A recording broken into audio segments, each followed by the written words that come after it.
তীর্থে জাগরে ধীরে, এই ভারতের মহামানবের সাগর তীরে।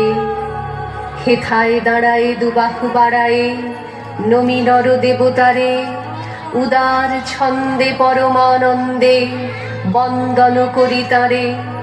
ধ্যান গম্ভীর এই যে ভূধর, নদী জপমালা ধৃত প্রান্তর, হেথায় নিত্য হ্যার পবিত্র ধরিত্রীরে, এই ভারতের মহামানবের সাগর তীরে।